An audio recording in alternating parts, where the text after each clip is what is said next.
Baik, bismillahirrahmanirrahim. Assalamualaikum warahmatullahi wabarakatuh. Baik, alhamdulillah ini pengajian kita pertemuan yang kelima. Beberapa kali pertemuan kemarin kita sudah mengawali dari Auzubillah dan Bismillah. Ternyata lama mengajinya, karena mengaji kita selain kita belajar bersama untuk membenarkan bacaan, juga kita coba benarkan ada rasa, selain kita pahami juga makna apa yang kita baca, biar tumbuh rasa di hati kita. Jadi apa yang kita baca kita paham. Kalau kita membersihkan bacaan saja, tidak mencoba mendalami maknanya, jadi kita kurang terasa. Apalagi bab Al-Fatihah. Al-Fatihah ini kan menjadi rukun sholat. Jadi kauli kita, ucapan harus bagus, di hati juga harus bagus. Maka sama kita belajar. Baik, untuk mengawali kita sama-sama membaca istighfar nanti 3 kali, ikuti Ustaz. Istighfar yang pertama, niatkan kita memohon ampunan kepada Allah, baik dari lisan kita maupun seluruh anggota tubuh kita. Selalu kita berdosa kepada Allah. Istighfar yang kedua, niatkan kita mohon ampunan hati kita yang mengingat selain Allah, termasuk dalam sholat. Kadang kita sholat menghadap Allah, tapi hati kita enggak memandang Allah, maka kita mohon ampun kepada Allah. Dan yang ketiga, kita beristighfar niatkan ke ruh kita. Kenapa? Karena kita perlu bersyukur kepada Allah. Kita bisa berkumpul hari ini karena masih ada ruh, masih ada nafas. Kita bisa sholat karena ada ruh, intinya pada ruh. Kalau sudah nggak ada ruh, kita disolatkan oleh orang. Maka kita melihat mengaji kita ini adalah mengaji diri kita. Kita pahami pada diri kita ada tubuh, ada hati, dan ada ruh. Dan ini harus sejalan. Maka mengaji kita berlatih-latih supaya sejalan yang 3 yang ada pada diri kita. Kemudian nanti setelah istighfar, kita baca sholawat, ikuti Ustadz. Ada sholawat, sholawat itu banyak fadilahnya. Man shalla alayya wahidah, sholawat kepadaku 1 kali kata Nabi, maka Allah bersolawat untuknya 10 kali. Dan ada raja sholawat dan lain sebagainya. Sholawat yang hari ini kita baca, dan Ustadz sering baca di majelis taklim, sholawat ini sholawat yang sangat istimewa. Ini juga sebagai ilmu untuk kita amalkan. Sekali kita baca pada majelis atau di mana saja, itu ada malaikat di dalam kitab dijelaskan besar dari bumi dan langit. Sekali kita baca sholawat itu, malaikat itu langsung dia cemplung ke kolam itu dan terbang, mengepas sayapnya, dan cahaya itu tersampaikan kepada kita. Maka sekali kita baca di majelis itu, kita seperti ibarat cahaya-cahaya dan energi itu berlimpah. Bahkan sholawat ini mulai dari masa Nabi Adam sampai kiamat dunia nanti, semua yang sudah tidak ada itu mendoakan kita. Dan ketika kita pergi ke kuburan, kita baca sholawat itu semua orang di makam itu seperti datang salju. Jadi sholawatnya singkat, nanti ya sering-sering kita amalkan karena besar fadilahnya. Baik, kita awali dengan istighfar. Astaghfirullahaladzim, alladzi la ilaha illa huwal hayyul qayyum wa atubu ilaih. Astaghfirullahaladzim, alladzi la ilaha illa huwal hayyul qayyum wa atubu ilaih. Astaghfirullahaladzim, alladzi la ilaha illa huwal hayyul qayyum wa atubu ilaih. La haula wa la quwwata illa billahil aliyyil azim. Allahumma salli ala sayyidina Muhammad wa ala ali sayyidina Muhammad fil awwalin wal akhirin wa fil mala'il a'la ila yaumiddin. Itu salawatnya. Di salawat ini dari pertama jadi dunia, para malaikat, dan sampai akhir kiamat nanti semua itu akan mendoakan kita. Dan juga kita kirim Fatihah agar Allah membukakan mata batin kita, dan juga untuk kita semua yang hadir dalam mengaji ini, semoga dekatkan dengan Allah SWT. Ila hadratin Nabi Mustafa Muhammad Rasulullah sallallahu alaihi wasallam wa ala alihi wa zurriyyatihi wa ahli baitihi ajma'in. Thumma ila qarabatihi wa ulamaihi wa syuhada'i wa salihin. Thumma ila malaikatil muqarrabin. Thumma ila abaina wa ummahatina wa ila jaddina wa jaddatina. Thumma ila muslimin wa muslimat, khususan ila muslimin wa muslimat, sama khususan alaina kami yang hadir dalam majelis ini, baik yang nampak secara zahir maupun yang mengikuti yang tidak nampak dengan kasat mata kami. Al-Fatihah. Warahmatullah. A'udzu billahi minasyaitonir rajim. Bismillahirrahmanirrahim. Alhamdulillahi rabbil alamin. Ar-Rahmanir Rahim. Maliki yaumiddin. Iyyaka na'budu wa iyyaka nasta'in. Ihdinas siratal mustaqim. Siratal ladzina an'amta 'alaihim ghairil maghdubi 'alaihim waladdallin.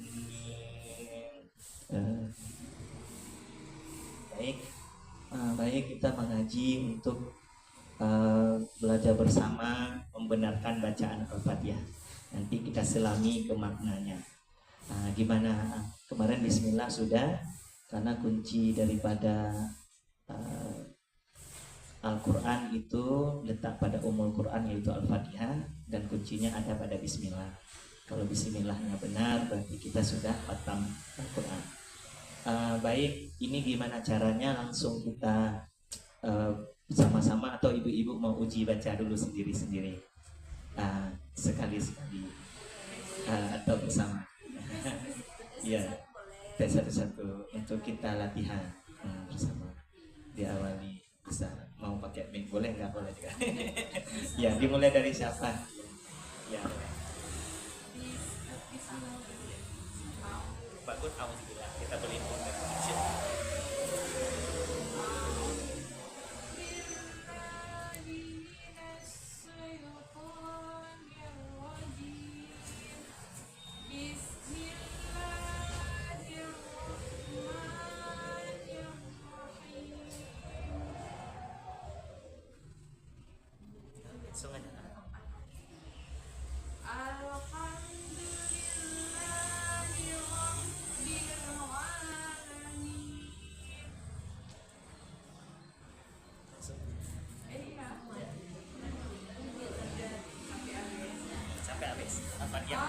harus selesai hari ini. Sampai selesai. Ya, sampai selesai. Ar-Rahmanir-Rahim. Maliki yaumiddin. Iyyaka na'budu wa iyyaka nasta'in. Ihdinas siratal mustaqim. Siratal ladzina an'amta 'alaihim ghairil maghdubi 'alaihim waladdallin.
الشيطان الرجيم بسم الله الرحمن الرحيم الحمد لله رب العالمين الرحمن الرحيم مالك يوم الدين إياك نعبد وإياك نستعين اهدنا الصراط المستقيم صراط الذين أنعمت عليهم غير المغضوب عليهم ولا الضالين. Alhamdulillah, sudah boleh pulang semua. Sudah bagus, sudah lulus semua. Bagus semua bacanya. Luar biasa itu. Lama mengerti ya, bagus. Dibanding mungkin kami kaum bapak-bapak banyak masalah di Fatihah. Ibu-ibu udah bagus sekali. Tapi kita tetap belajar lagi untuk kita latih supaya lebih bersih lagi bacaannya. Karena kita membaca Quran ini perlu hati-hati. Al-Quran itu jangankan salah huruf, salah baris aja udah berubah arti. Nah, barisnya berbeda aja udah berubah arti, apalagi kalau beda hurufnya. Nah, contoh kemarin kita ulang sedikit, Ustaz udah bilang kalau kita baca bih bukan pakai sa, sin, kalau bismillah dengan nama Allah artinya. Kalau kita baca ta dengan dosa Allah, nah, jadi udah berubah maknanya dan seterusnya. Nah, karena itu udah kita tidak dalami lagi. Hari ini kita coba perbaiki dari bismillah. Bis keluar angin sanya. Bis ya, jangan bis. Bismillahirrahmanirrahim. Rahnya sekali saja di rahma, yang mati ha di rah pertama, yang kedua enggak, nirrahim. Terkadang kita udah bagus udah ngerti, tapi karena kebiasaan di luar kontrol terdengar rah. Nah, nirrahim kalau kita simak teliti terdengar itu, tapi harus bersih. Jangan sampai terbaca rahim karena nggak ada tasdidnya atau nggak ada matihanya. Kemudian ha juga banyak orang, ibu-ibu udah bagus, ini untuk menjadi pelajaran untuk kita ingatkan anak-anak kita atau saudara kita. Ini pakai ha, rah, ha di kerongkongan. Bismillahirrahmanirrahim. Nah, banyak orang nirrahim, nah, itu pakai ha dada, itu salah, nanti berubah artinya. Nah, kita ulang. Bismillahirrahmanirrahim. Coba semua. Bismillahirrahmanirrahim. Ya, bagus ya. Bagus ibu. Ingat, tidak boleh fatihah. Udah betul. Nirrahim sesuai tulisan, tidak ada rah. Nah, ini yang kedua. Alham. Nah, ini juga sering banyak terdengar kalau kita nggak teliti. Ada yang baca alu. Al itu nggak boleh alu. Al. Nah, al. Ada yang alu. Terdengar alu. Ibu-ibu udah bagus tadi. Ini kita cerita nanti kalau ada anak-anak atau siapa yang mengaji terdengar alu diperbaiki. Nggak boleh alu, tapi al ya. Kemudian ha. Ini kenapa Ustaz kasih kode di ha ini?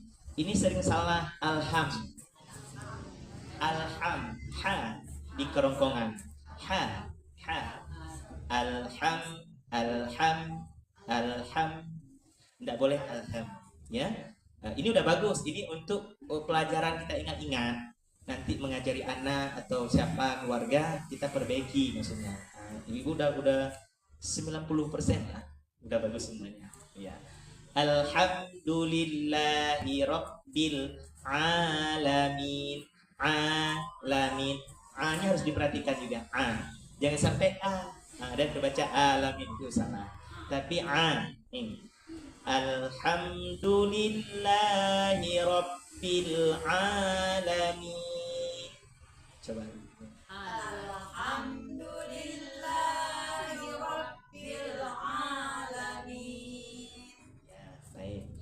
Yang kedua, ayat yang ketiga, Ar-Rahmanir-Rahim.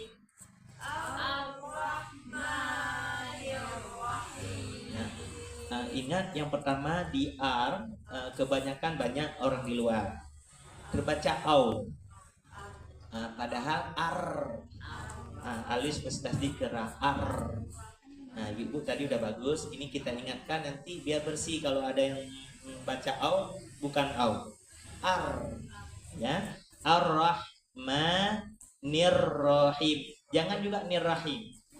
Masih sama nih. Nir-rahim. Ar-Rahmanir-Rahim.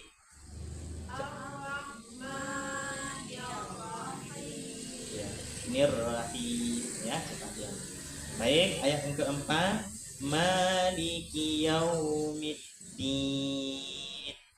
Maliki yaumiddin. Ya. Iyyaka na'budu. Iya, ini bertasdid. Banyak kita kadang-kadang lupa tasdid baca iyyaka na'budu wa iyyaka nasta'in. Kita nggak perhatian. Udah betul, padahal udah.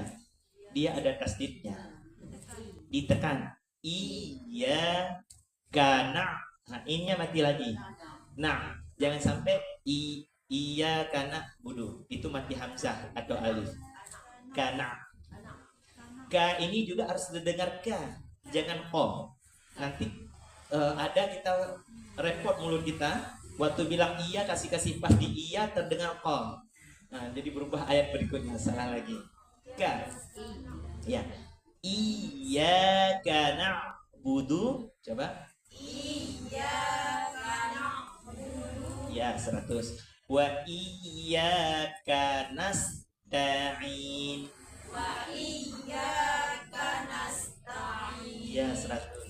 Wa iyyaka. Nanti hati-hati di sini jangan terbaca ka dan nas harus keluar anginnya biar dapat tanya. Banyak orang terbaca to di sini tertukar. Nah, di nasnya ada yang terbaca nas sad padahal pakai sin. Nas, maka biar dapat tanya nas harus keluar dia.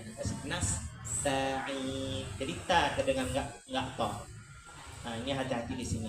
Wa iyyaka nasta'in. Jangan terdengar ko. Wa iyyaka nasta'in. Coba.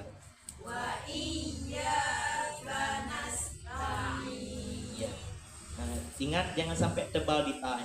Ini ta, tipis ta'in. Kanas ini harus diperhatikan. Jangan terbaca kanas atau kanas ta'in, tapi ta'in. Biar dapat tanya gimana? Sinnya harus keluar dulu. Kanas ta'in. Coba ulang sekali lagi. Wa iyyaka nasta'in. Iya, udah 100. Cepat nih. Baik, selanjutnya ihdinas ihdinas. Ini shad. Jangan ihdinas sirah. Bukan si, tapi ini si sirah shad. Di ini juga banyak nanti orang baca ihnya hanya terlalu kuat. Ada yang ternyata. Ini di dada dia hanya. Ya. Ihdinas siratal. Ini lagi. Banyak terbalik jadi tal di sini. Tipis. Tol. Kan hurufnya tol. Tol. Ihdinas siratal mustaqim. Ini lagi yang kedua juga mustaqim. Jangan terdengar tol. Nah, coba diulangi lagi. Ihdinas siratal mustaqim. Ya. Ini hati-hati harus ditipiskan. Ihdinas siratal mustaqim. Ihdinas siratal mustaqim. Ya, 100 ya. Jadi ingat Ibu, ini kita perbaiki soalnya jangan terbaca sin, musnya juga sin, jangan mus. Kemudian ta jangan terbaca to. berubah. Ini ta. Jadi mengaji itu kita perhatikan huruf aja. Ya, maka ada kunci nanti kapan-kapan lagi kita belajar kunci aja. Nanti semua jadi betul, nggak hanya di Fatihah. Nah, nanti kita akan belajar. Ustaz udah siap buat buku sebenarnya untuk anak-anak, tapi kita bisa pakai semua. Ternyata Ustaz ya, wah ini bisa kita pakai. Jadi kuncinya baca itu nanti satu tamat Quran di mana aja udah bisa. Seperti Ustaz bilang, kadang-kadang kita kurang teliti kalau nggak belajar di kunci di ayat yang sering kita ulang pas. Nanti pas kita baca di lain udah kebalik. Atau misalnya qul a'udzu birabbin nas, kan udah hafal, karena udah hafal kita nggak teliti lagi. Jadi sering salah, terbawa dengan hafalan dulu waktu kecil. Padahal kita udah mengulang-ulang, udah belajar. Nah, pulang untuk beda-beda. Nanti kita itu, maka nanti kita belajar kuncinya aja. Nah, kita belajar kunci karena seperti Ustaz bilang, yang pertama kita mengaji bagaimana mengaji waktu yang singkat tapi harus banyak kita dapat. Jangan banyak kali habis waktu. Kemudian mengaji itu harus sedalam-dalamnya. Kemarin Ustaz udah tulis. Jadi mengaji itu bukan hanya kita membaca. Nah, ini udah betul baca, harus kita paham lagi maknanya. Setelah paham maknanya, harus terasa di hati kita. Kita sudah berjalan dengan itu atau belum. Nah, itu juga penting untuk kita bisa sama-sama. Maka seperti ibarat yang Ustaz sampaikan di awal, sebenarnya apapun yang kita lakukan ini selalu tiga dia. Seperti rukun agama. Rukun agama ada tiga. Ada iman, Islam, ihsan. Maka ilmu itu harus tiga. Seperti di tubuh kita ada tubuh, ada hati, ada ruh. Mengaji Al-Fatihah juga begitu. Jadi secara ucapan dengan lidah udah harus pas, dengan hati harus paham maknanya, ruh kita juga harus tahu apa maksud dari ini. Nah, biar sejalan dia. Kalau enggak nanti kacau balau, enggak seimbang. Seperti sholat, rukun sholat kan terbagi tiga lagi tuh, rukun qauli, rukun fi'li, qalbi. Nah, nggak bisa pisah dia. Nah, maka harus satu paket. Jadi biar kita belajarnya, maka sebenarnya ibu-ibu alhamdulillah beruntung terpilih bisa mengaji, kita bisa satu paket. Karena jarang mengaji itu biasanya pisah-pisah. Dan lama kalau berbab-bab itu, misalnya 1 tahun ini memperbersih bacaan, nanti belajar maknanya, belajar hakikatnya. Lama kali udah keburu kita meninggal. Karena nanti dikuburkan pertanyaannya marabuka. Dikuburkan ditanya sama malaikat yang pertama marabuka. Siapa Tuhan kamu? Nah, itu kan yang ditanya. Nah, maka harus kita kenal Allah semenjak di dunia. Biar semoga, yang mudah-mudahan insya Allah kita doa sama Allah dan kita dapat hidayah dari Allah SWT. Baik, nah, kita coba selam sedikit saja biar nanti bisa masuk ke bab yang lain. Al-Fatihah ini seperti Ustaz udah singgung di awal kemarin bahwa ini sebagai pengantar 30 juz Al-Quran, 6.666 ayat, 114 surat itu intisarinya terhimpun dalam Ummul Quran. Ummul Quran, mama atau induknya itu Al-Fatihah. Terhimpun di situ intisari dari Al-Quran. Kemudian intisari dari surah Al-Fatihah ini yang 7 ayat terhimpun pada Bismillahirrahmanirrahim. Bismillahirrahmanirrahim terhimpun dari ketiba, tapi nggak terlalu dalam kali. Nah, biar kita setengahnya, jangan terlalu kulit, jangan terlalu dalam. Jadi biar masuk kita selalu. Ibarat gini, kita kan kenapa Ustaz sampaikan ini? Kita kan tujuan sholat, tujuan mengaji, tujuan majelis taklim kan untuk mencapai ridha Allah, untuk menghadap Allah. Maka kita kalau mau pergi ke Banda Aceh ya tujuannya ke Banda Acehnya. Jangan lalai pada perjalanannya. Nah, semua baik sholat atau apapun itu jalan yang kita tuju kepada Allah. Maka seperti kemarin kata Kak Ani menarik juga. Ternyata kalau kita naik kapal kok kita lalai dengan sunset, dengan pemandangan. Ternyata dalam laut ada mutiara yang indah. Itu yang mau kita selam. Jadi itu intinya. Jadi kita ibadah ini untuk kita bisa dekat, tujuannya kepada Allah. Jangan sampai kita hanya lalai bagus-bagusin suara di sini misalnya, berlama-lama hanya asik-asik aja di pas, tapi kita nggak tahu hakikatnya kemana. Jangan berlalai-lalai maksudnya, ya. Bagaimana caranya? Yang pertama kita maknai Bismillahirrahmanirrahim dengan nama Allah yang Maha Pengasih lagi Maha Penyayang. Jadi kita ketika mengucapkan Bismillah mesti terasa bahwa yang kita nama ini kita mewakili Allah. Jadi kita mesti hati-hati. Allah itu Maha Pengasih, Maha Penyayang.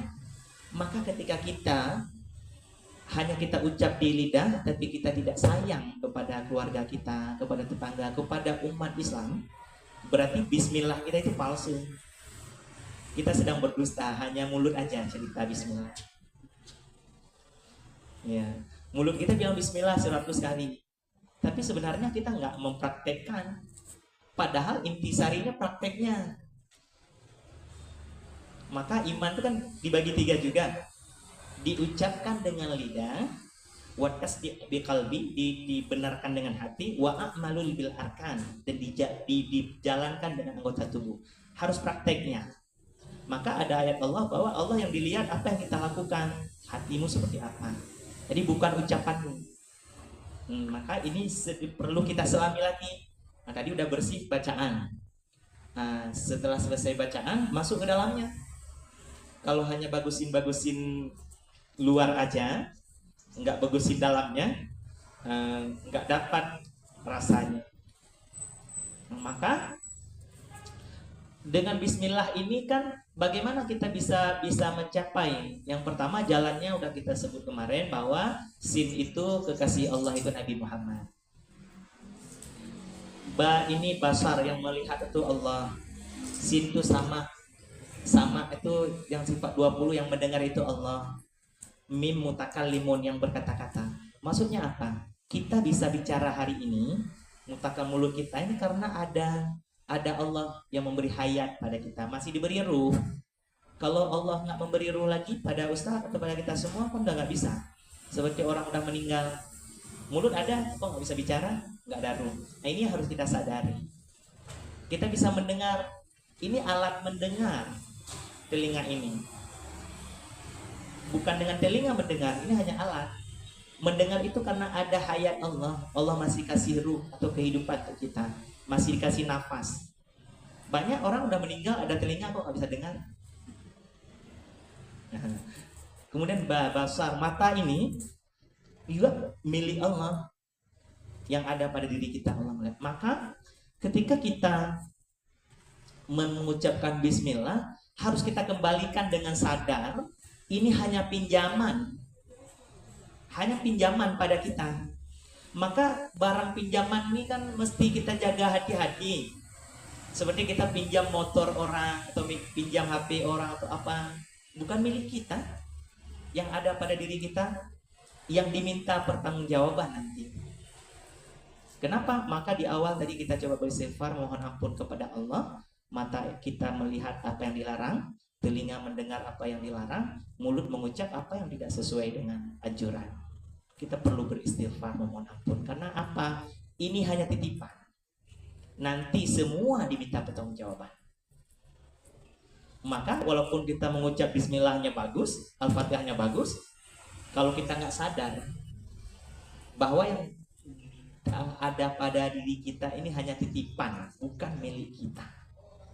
Dan ketika yang namanya perwakilan, misalnya kita datang ke rumah kenduri atau kemana ikut acara, mengucap sambutan atas nama orang, kan nggak mungkin atas nama diri kita di situ kita bawa, pasti mewakili. Misalnya sambutan Pak Bupati, kan yang dibaca oleh sekda atau siapapun kan punyanya bupati, nggak boleh baca punya sekda sendiri. Kita juga begitu, nggak boleh punya ego kita sendiri merasa mata kita milik kita. Kita yang kita bawa atas nama Allah, dengan nama Allah kita bersumpah dan berjanji apa yang kita buat itu dengan nama Allah. Ketika dengan nama Allah, Allah Maha melihat, maka kita nggak berani macam-macam.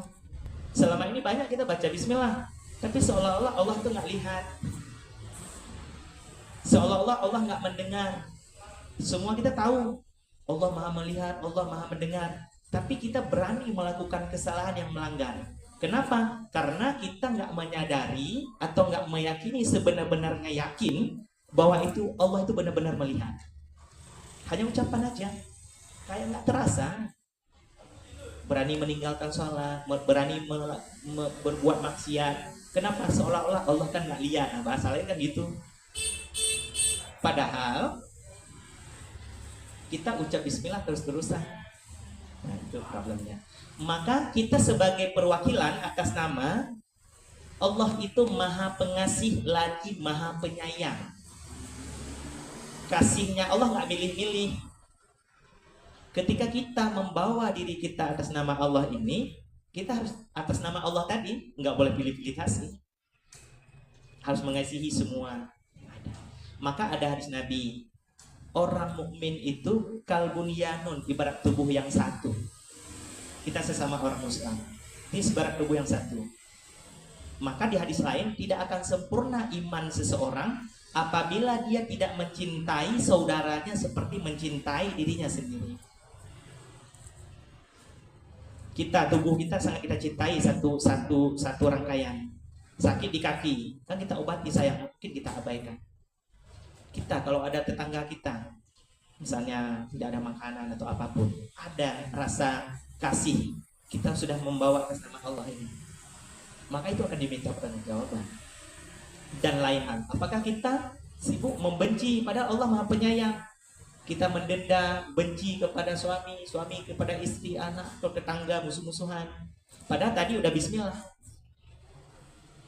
Maka kita sebenarnya malu dan perlu beristighfar setiap saat kepada Allah, karena kita tidak benar-benar membawa atas nama Allah yang Maha Pengasih lagi Maha Penyayang.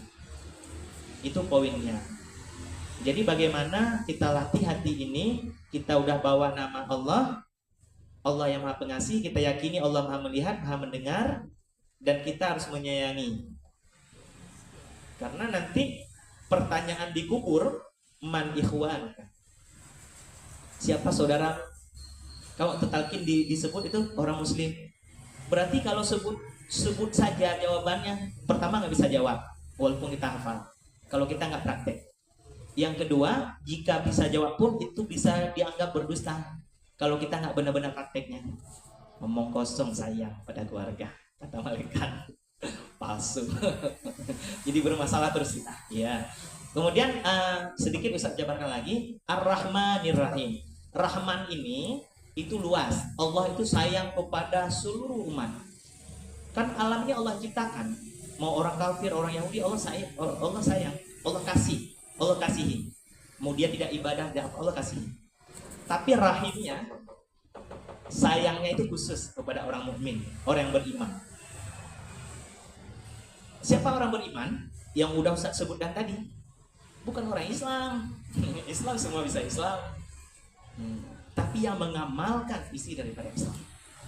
Baru selamat Islam itu kan selamat. Baru selamat kalau udah mempraktekkan ini. Kalau tidak, itu masih simbol juga. Maka jangan sampai kita hanya memandang, oh saya kan baik, orang Muslim, orang Islam, orang lain nggak baik. Nah, hati-hati, baiknya seperti apa? Maka Rahman ini berarti Allah mengasihi semua makhluk yang ada di alam, dan kita wajib mengasihinya. Maka dalam ilmu tasawuf sampai semut pun harus kita kasihi, nggak boleh kita injak dan sebagainya. Kalau sayang khusus kepada orang beriman. Itu poin satu. Poin yang kedua, ini singkat-singkat saja. Padahal udah lama ya biar singkat. Tapi masih singkat nih. Tapi nanti biar kita bisa kejar waktu. Iya. Nggak apa-apa ya, boleh kita dalami ya. Nah, setelah kita baca biar kita bisa merasa maknanya. Nah, gitu. Sedikit-sedikit nanti pas apa lagi mau benci mau marah, kemarin saya atas nama Allah nih sayang. Gitu, biar ada kodenya untuk kita dalam hidup. Nah, waktu kita mau marah nih, ini kok saya tadi baru bismillah kok masih marah-marah. Misalnya gitu. Latihan kita. Baik, yang kedua, ayat yang kedua, alhamdulillahirabbil alamin. Apa arti alhamdulillahirabbil alamin? Segala puji bagi Allah Tuhan semesta alam. Berarti segala puji-pujian itu hanya milik Allah yang menciptakan alam. Segala pujian. Hari ini praktek kita bagaimana? Bukankah kita cari-cari pujian? Kalau nggak dipuji, nggak senang hati. Kalau dimaki, marah. Bagaimana harus dapat puji, dipuji-puji oleh orang. Padahal kita udah ngambil hak Allah itu. Setiap hari baca Alhamdulillah dalam sholat udah berapa kali. Tapi setiap hari juga praktek minta pujian dari makhluk. Maka Allah nggak akan dekat, nggak akan kasih. Karena udah dikasih. Kan kamu kan selalu minta dipuji oleh manusia kepada kamu, lupa kepadaku yang layak dipuji. Pada setiap hari kamu baca Alhamdulillah. Itu maksudnya. Maka Alhamdulillah kan nggak ada Alhamdulillah Rabbil Nas. Alhamdulillah kepada manusia. Alhamdulillahnya kepada Allah semesta alam. Berarti yang perlu kita puji dan yang layak dipuji itu hanya Allah. Maka kenapa kita dianjurkan ketika membaca dipuji itu disebut Alhamdulillah. Alhamdulillah itu apa maksudnya? Mengembalikan bahwa pujian itu hanya kepada Allah. Dapat Bu ya? Jadi kalau kita dipuji, cepat-cepat beristighfar, kirim balik Alhamdulillah, hanya Allah yang layak dipuji. Jangan kita jadi naik, bangga, bahagia dan lain sebagainya, berarti sudah merampas kalau bahasa kasar. Hati-hati, nanti diminta pertanggungjawaban oleh Allah. Kamu setiap hari baca Alhamdulillah sholat, kamu tahu artinya segala puji bagi Allah. Kenapa praktekmu kok puji untukmu saja? Kamu nggak dipuji marah, kamu cari biar disanjung-sanjung. Tunggu sana. Hati-hati kita. Maka beralhamdulillah yang benar itu tadi, ketika pujian orang memuji jangan tersangkut dan jangan cari-cari pula. Kan kebanyakan kita ini Ustaz biar keren, biar ini biar itu, biar dibilang Ustaz biar apa, kan biasa gitu. Hati-hati. Siapapun. Karena yang layak dipuji hanya Allah, Tuhan semesta alam, bukan kita. Maka kita berbismillah, kita beralhamdulillah setiap hari, tapi prakteknya masih jauh daripada bismillah dan alhamdulillah. Maka kita perlu dalam. Ayat yang ketiga, Ar-Rahmanir-Rahim. Kenapa diulang ngasih penyayang? Ini udah tadi Allah Maha Pengasih Maha Penyayang. Ini diulang lagi, kenapa? Daya tiganya. Karena inti hakikatnya Allah itu memang Maha Sayang, Maha Kasih. Maka diulang.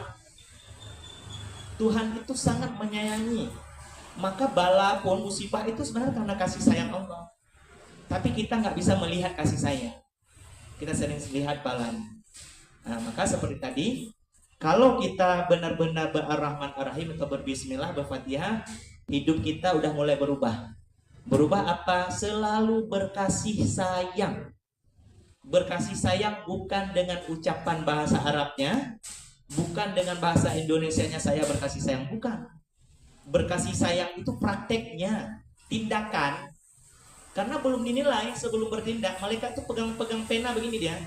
Walaupun kita baca terus, belum ditulis. Kalau belum berbuat, karena intinya pada perbuatan, bukan pada ucapan. Nah, maka pertama tadi bismillah, bahasa Arabnya artinya kan Maha Pengasih Maha Penyayang. Baru benar Maha Pengasih Maha Penyayang, kita ini benar-benar mengasihi dan menyayangi. Menyayangi siapapun seperti ibarat tubuh yang satu. Kalau belum demikian tidak sah imannya, kata Nabi. Maka kalau kita cek orang muslim, kita semua hanya berapa persen nih yang benar praktek alhamdulillahnya.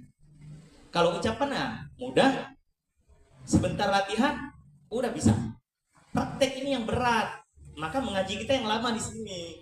Karena kalau membersihkan bacaan kan nggak lama. Nah itu, baik. Masuk ketiga. Maliki yaumiddin. Allah Raja pemilik atau Raja Maliki. Allah itu Raja. Hari kemudian. Ya, kalau diterjemah tafsir. Sebenarnya kalau di tafsir lain, Allah itu Raja di dunia dan di akhirat. Nah, kalau di arti di situ, Allah Raja di hari kemudian, ya, di hari kiamat. Nah, sebenarnya Allah itu nggak hanya raja di sana. Allah itu raja semenjak di dunia sampai akhir. Dan hari ini raja mana yang kita agung-agungkan? Raja mana yang kita anggap?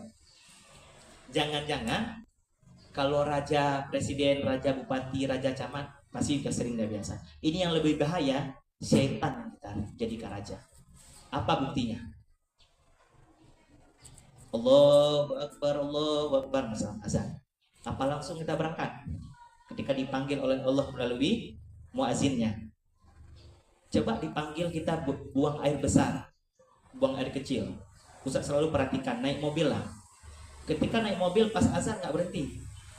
Tapi coba ada penumpang yang bilang saya pipis, berhenti seketika. Lebih besar mana? Malu nggak kita sama Allah? Kayak ingat saja. Padahal Allahu Akbar, Allah Maha Besar. Di Malik Yaumiddin Allah yang raja. Ternyata kita nggak patuh pada raja. Kenapa? Nggak bergetar lagi hatinya. Kita nggak patuh pada raja. Kita palsu lidah kita. Allah Malik Yaumiddin hafal, bagus-bagus, bersih tadi kita bacakan. Tapi prakteknya kita udah benar nggak? Udah kita, atau setan? Padahal Allah udah bilang di Quran, jangan jadikan setan itu raja-raja. Kenapa? Karena setan itu adalah musuh Allah. Itu contoh kecil, masih banyak. Kalau kita buka toko, kalau kita rapat, nggak ada yang berani. Kita takut kerja di kantor. Kita takut sama atasan, nggak berani. Nanti dipecat dan lain sebagainya. Sama raja yang hakiki, yang sesungguhnya, yang memberi nafas, memberi nyawa, menyayangi kita, dan kita nanti masuk berjumpa dengan dia lagi kembali padanya, nggak patuh. Nah, di Melabuh ini hari besar-besar Islam, saya perhatikan. Itu besar, berkumpul semua untuk perayaan-perayaan besar-besaran. Azan sendiri yang masuk berapa orang? Kenapa? Lebih besar perayaan, lebih besar nafsu tadi. Oh ini sholat, kita makan dulu biar kenyang baru enak sholat. Padahal kebalik, iblis takut sama Allah itu ketika diciptakan pertama itu setelah dia dipuasakan, dilaparkan, baru dia mengakui Allah. Kita kebalik. Kenapa? Nyo upah Pulau Tengah le. Menyo pajobu oleh mana? Menyo pajobu nya ke hina sekali kita manusia. Kita beraja berpatuh kepada nafsu kita. Pertama makan, kemudian bau buang, kan najis, kotoran, air kecil dan air besar. Tapi kita patuh. Padahal waktu dikunci oleh Allah nanti sekali nggak bisa BAB, nggak bisa buang air kecil, harus ke Penang. Bayar bermiliar pun mau. Nikmat Allah udah dikasih banyak, bisa lancar, belum sadar kita. Itu masalah kita. Masalah kita semua. Jadi Ustaz bilang bukan berarti Ustaz baik, bukan. Ini sedang kita belajar, Ustaz sedang bercermin, itu bilang kepada diri sendiri. Jadi agar kita sering mengulang-ulang. Ayo kita lihat lagi, udah benar nggak Malik Yaumiddinnya? Jangan-jangan praktek kita selama ini, raja itu di mulut kita sehari semalam ada 17 rakaat sholat atau 5 waktu. Rajanya artinya Allah. Tetapi pas prakteknya rajanya adalah hawa nafsu kita. Pas prakteknya rajanya pemimpin-pemimpin yang raja kecil di kampung. Allahnya mana? Seolah-olah Allah nggak bisa melihat, seolah-olah Allah bukan raja. Jadi yang kita ucapkan palsu. Itu problem kita hari ini. Maka kenapa jauh? Ustaz, kenapa sholat nggak bisa khusyuk, nggak bisa hadir kepada Allah? Ya iyalah, Allahnya nggak kenal, Allahnya nggak sayang, kenalnya hanya di omongan, di pikirannya aja, hatinya nggak pernah tersentuh. Itu Malik Yaumiddin. Maka kita yang udah mengaji ini, mudah-mudahan kita doakan semoga Allah beri hidayah, kita bisa merasakan, oh ternyata hati-hati kalau perjalanan. Ayo palsu Malik Yaumiddin kita kalau tidak menjadikan raja. Kan kita patuh pada raja. Kan takut kita. Kalau masa zaman dahulu gimana, semua mandu-mandu adab kita jaga. Tetapi kenapa raja yang sesungguhnya ini bukan raja dunia, raja kecil, ini raja yang benar-benar raja. Tapi nggak patuh, berani abai. Bisa kita bilang boleh nanti ya.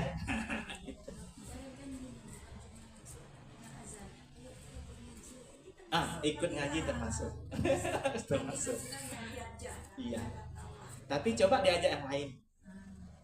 Coba diajak. Iya, kita ketertarikan, coba lihat.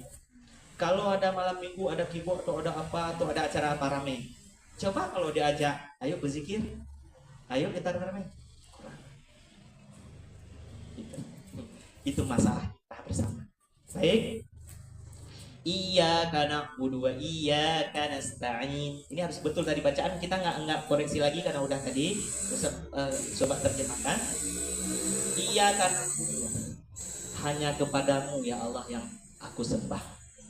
Na'budu dari kata abdun, hamba, kita menyembah. Wa iyyaka nasta'in, dan hanya kepada engkau aku minta pertolongan. Ya begitu artinya Bu di situ ya.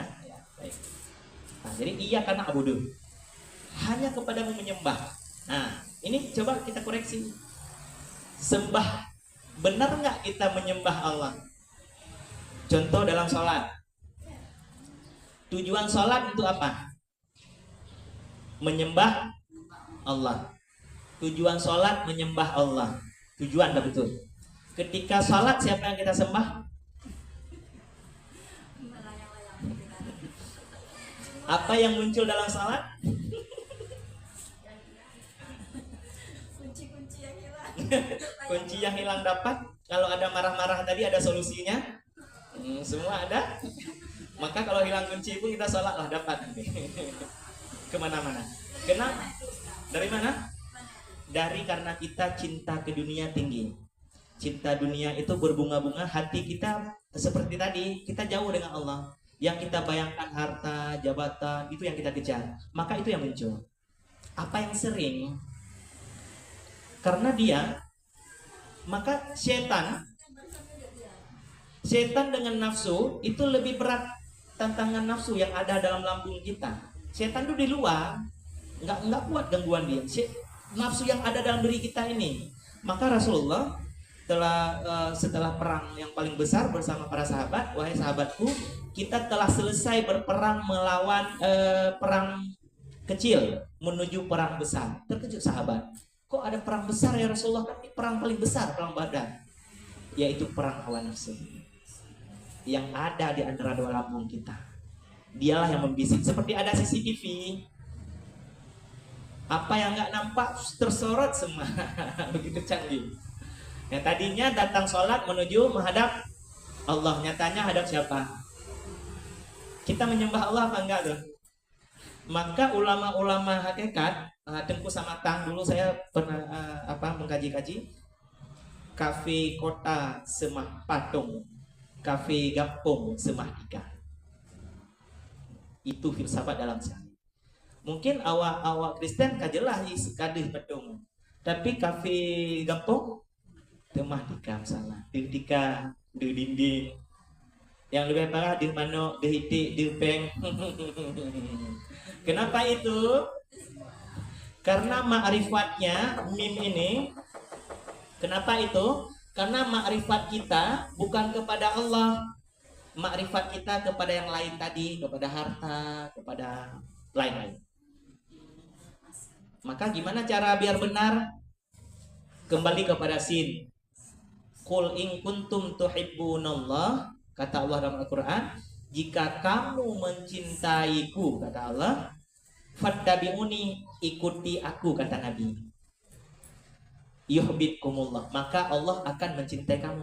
Kalau kita mencintai Allah, cintai dulu kekasihnya. Maka sin yang dimaksud di sini adalah Muhammad. Bisa makrifat, bisa kembali pada Allah. Kita cinta dulu kepada Rasul Allah dengan sikap, perbuatan, tindakan. Rasulullah Muhammad sudah tidak ada, sudah wafat secara fisik. Kita ikut siapa? Harus kita cintai. Al ulama warisatul anbiya, ulama yang pewaris nabi, yang perilakunya seperti perilaku nabi, yang ilmunya lengkap. Maka di dalam Al-Qur'an juga Allah sebutkan, ya ayyuhalladzina amanu taqullaha wabtaghu ilaihi wasilah. Wahai orang-orang yang beriman, bertakwalah. Jadi yang paling tinggi derajat kita setelah beriman itu mencapai takwa. Tapi untuk mencapai takwa, carilah wasilah, carilah jalan, carilah mursyid, carilah guru yang membimbingmu, yang membawa jalan. Kalau para sahabat dulu ada Rasulullah, langsung membawa jalannya kepada Allah. Kita maka mencari, ini saya usah uraikan sedikit, guru ulama pewaris nabi itu yang bisa apa? Nah, ada 5 kategori. Yang pertama, guru tersebut bisa taklim. Taklim ini mengajar, bisa mengajar ilmu. Tapi nggak cukup hanya mengajar, karena banyak orang ulama bisa mengajar, tapi belum bisa yang namanya yang kedua tarbiyah, mendidik. Mengajar ini menyampaikan seperti ustaz menyampaikan bisa, tapi mendidik bisa nggak? Nah, harus bisa mendidik. Dan yang ketiga, harus ada namanya tahzib.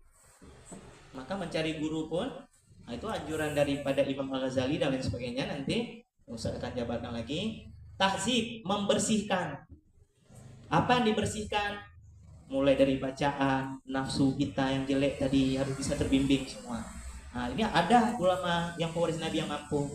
Enggak semua. Nah, yang kelima namanya taslik. Orang yang diperjalankan. Di sini siapa yang sudah suluk?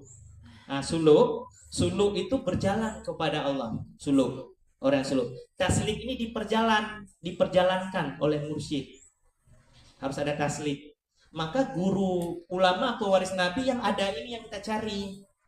Kalau sekedar mengajar, di YouTube banyak ilmu yang kita cari, ya baca-baca, siapa aja banyak bisa mengajar. Nggak cukup.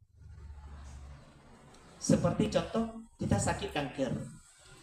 Kita minta saran, kita baca semua saran-saran, apakah sembuh kanker? Kita baca aja dengan ilmu kanker itu. Enggak. Harus diminum obat dari spesialisnya. Siapa spesialisnya? Dokter spesialis kanker. Agama juga begitu. Apakah kita bisa sampai kepada Allah dengan belajar ilmu saja? Enggak. Malah menjadi hijab kalau kita salah. Harus dibersihkan, harus ditarbiyah, dibersihkan, taslik. Dan yang kelima namanya takmil atau tamkin, disempurnakan dan ditetapkan. Ini yang ada pada mursyid atau murabbi, orang yang memberi petunjuk, yang membuka jalan, ulama pewaris Nabi. Maka untuk mencapai ketakwaan disuruh cari mursyid ini. Kalau nggak sampai. Kalau dengan belajar saja nggak bisa. Ustaz, kalau kan ada kan kami tengok kan di dalam kamarnya ada foto. Foto itu dipercaya foto ulama Abu Bakar. Iya, oke. Itu nggak apa-apa ya? Ya, baik. Ada orang menaruh foto di baik di kamar atau di mana, atau bahkan namanya juga arabitah dalam ilmu. Iya, betul. Baik. Ada orang mengistilahkan seolah-olah udah menuhankan foto dan lain sebagainya. Itu yang sering muncul ya. Pemahamannya gini. Foto ulama yang ditempel ya, atau seperti kalau itu foto usah tambah yang lebih dalam lagi aja, yang lebih parah dikit lagi. Dalam sholat atau sebelum sholat dia bayangkan foto gurunya sebelum sholat kan, foto guru mursyid. Wah, dia udah menghadap Tuhan. Ustaz tanya sekarang, lebih baik mana dia memandang nampak wajah foto ulama besar yang arif billah, yang sudah kenal dengan Allah, daripada nampak yang tadi itu kambing, bebek, kunci Honda? Lebih baik mana? Itu dulu harus dijawab. lebih baik mana? Ini lebih baik aja dulu kan, soal lebih baik. Foto yang kita lihat itu foto ulama yang setiap harinya zikir, hanya ingat kepada Allah dan mendakwah kita pada Allah. Tapi kita itu seolah nggak baik. Udah syirik, udah jadikan gurunya sebagai Tuhan. Setiap hari kita menuhankan anak kita dalam sholat, menuhankan istri atau suami kita. Apa maksudnya? Nampak selalu kunci Honda dan lain sebagainya. Maka itu namanya torekah. Bagi orang torekah menghadirkan itu karena hanya guru itu yang bisa menghilangkan yang lain. Di awal-awal dengan foto itu ada satu kisah, ada ulama besar, ini kisah nyata, murid Abu Yah Mudawali dulu dan sekarang murid Abu Yah Amran di daerah timur sana. Kalau beliau ulama besar, berdakwah terus. Tapi berdakwah yang saya susah nih, cerita gini gitu. Nanti pulang maksiat lagi, bermasalah, enggak baik. Tapi ditaruh foto gurunya besar, dipajang di situ. Setelah dia bicara, lewatin foto aja nggak berani, takut. Langsung lihat foto, ingat Allah. Karena guru itu mengingatkan kita pada Allah. Maka ditaruh foto. Foto itu guru itu cahaya dia bukan orang biasa. Wali Allah. Ada rahasia, ada karomah pada dia. Nah, maka sin yang Ustaz maksud ini, kekasih Allah yang makrifat kepada Allah. Sini kan Nabi Muhammad, kekasih Nabi Muhammad, biar kita bisa makrifat harus menjumpai itu. Maka Al-Qul in kuntum tuhibbunallah yang Ustaz baca tadi itu. Dan ketika di dalam Al-Quran suruh cari kita guru supaya kita bisa bertakwa. Nah, sebuah cerita satu kisah lagi. Pada masa Syekh Abdul Qadir Al-Jilani pergi berdakwah ke seberang lautan. Nah, ini singkat-singkat aja. Jadi murid itu datang dengan gurunya. Tiba-tiba nggak ada kapal, sementara harus dakwah di seberang lautan. Kata Syekh,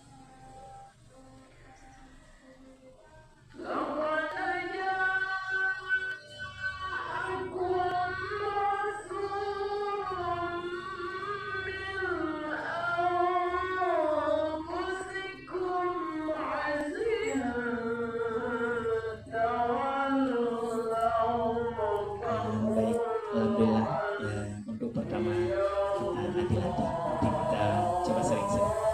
Nah, di rumah boleh begitu setelah berzikir coba ini agar cahaya Allah masuk. Jadi Allah yang mengingatkan kita nggak lalai kemana-mana, kita nggak bisa. Nggak bisa.